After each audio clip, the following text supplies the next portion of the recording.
Social মিডিয়াত এটা মানে হেৰি পালোঁ মই বাতৰি পালোঁ অকণমান আগত সেই হিচাপত মই সেই ভিডিঅ' কৰিলোঁ আৰু আপোনালোককো ভিডিঅ'ৰ জৰিয়তে কিছুমান কথা ক'ব বিচাৰিছোঁ আৰু যদি ভুল হয় তাৰ বাবে ক্ষমা সুধিছোঁ।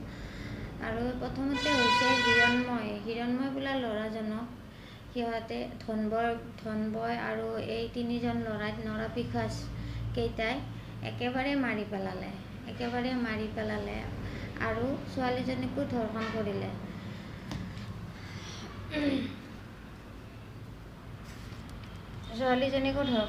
ধৰ্ষণ কৰোৱাৰ পিছত ককায়েকে যেতিয়া সুধিব গৈছে তেতিয়া ককায়েক আৰু মাকক আক্ৰমণ কৰি দুয়োটাকে ককায়েকক মানে পিছফালৰ পৰা চুৰি সোমাই দি মাৰি পেলালে। সেইখিনি সময়ত গাঁৱৰ মানুহ ক'ত গৈছিল?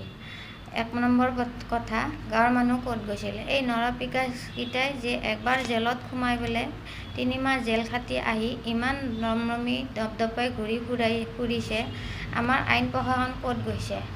আৰু এতিয়া এনেকৈ অপৰাধ কৰিব, তাৰপিছত 3 মাহ জেল হ'ব, জেল হোৱাৰ পিছত আকৌ কি হ'ব? 3 মাহৰ পিছত আকৌ খালাচ হৈ আহি আকৌ বেলেগ এটা অপৰাধ কৰিব। এই অপৰাধটো কৰিছে কিহৰ কাৰণে? আমাৰ আইনখনৰ কাৰণে। যিহেতু আমাৰ আইনখন কঠোৰ হোৱা নাই। আমাৰ আইনখন কঠোৰ হ'লে এনেকুৱা অপৰাধীক সাৰি যাব নোৱাৰে। আৰু এতিয়া মই ভাবোঁ এই নৰপিশাচকেইটাক ফাঁচি দিব লাগে, যিহেতু এবাৰ নহয় 2বাৰ অপৰাধ কৰিছে। আৰু এজনী ছোৱালীৰ জীৱনটো ধ্বংস কৰিলে আৰু ল'ৰাজনকো একেবাৰে মাৰিয়ে পেলালে। আৰু মই হেমন্ত মামাক এটাই অনুৰোধ কৰিছোঁ যে আপুনি যদি চৰকাৰখন আপোনাৰ হাতত আৰু আপোনাৰ হাতত আইনখন, আৰু আপুনি আমাক মহিলাবিলাকক বহুত সুৰক্ষা দিছে, বহুত আঁচনি দিছে, অৰুণোদয় আঁচনি আৰু কিবা অমৃত কলহ আঁচনি, কিন্তু সেইবিলাক আঁচনি দিয়াতকৈ নাৰী সুৰক্ষাৰ আঁচনিটো দিয়ক।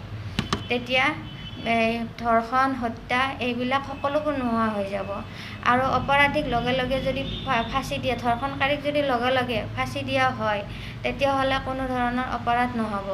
যদি এনেকুৱাকৈ হয় যে 4 মাহ জেলত থাকি আকৌ পিছত ওলাই আহি আকৌ অপৰাধ কৰিব, পিছৰ পৰ্যায়ত কি হ'ব? পিছৰ পৰ্যায়ত এনেকুৱা হ'ব যে মানুহ মাৰি আছে, আগেদি গৈ আছে আৰু কোনো সাক্ষী প্ৰমাণ একো নাই বুলি পেলাই নোহোৱা হৈ যাব, বহুত বেয়া হৈ যাব। সেইকাৰণে মামাক এটাই অনুৰোধ কৰিছোঁ, মামা অসমৰ আইনখন কঠোৰ কৰি দিয়ক, আমাৰ কাৰণে কঠোৰ কৰি দিয়ক।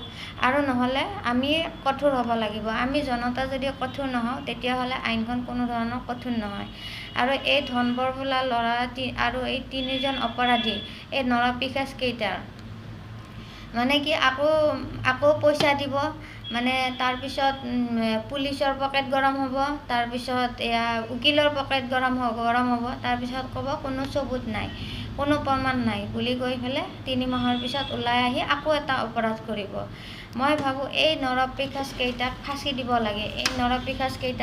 আনি ফাঁচি দিব লাগে। আৰু গাঁৱৰ মানুহ কি কৰি আছে? গাঁৱৰ মানুহে পুলিচ থানাৰ পৰা ওলাই আনি সেইকেইটাক ডাইৰেক্ট আইন হাতত ল'ব লাগে। কাৰণ এনেকুৱাকৈ যদি সিহঁতৰ টকাৰ দপদপনি দেখাই এনেকুৱাকৈ মানুহক ধ্বংস কৰে, আৰু এজনী ছোৱালীৰ লাইফটো বৰবাদ কৰি দিছে, লাইফ বৰবাদ কৰিছে আৰু ল'ৰাজনক ডাইৰেক্ট মাৰিয়ে পেলালে।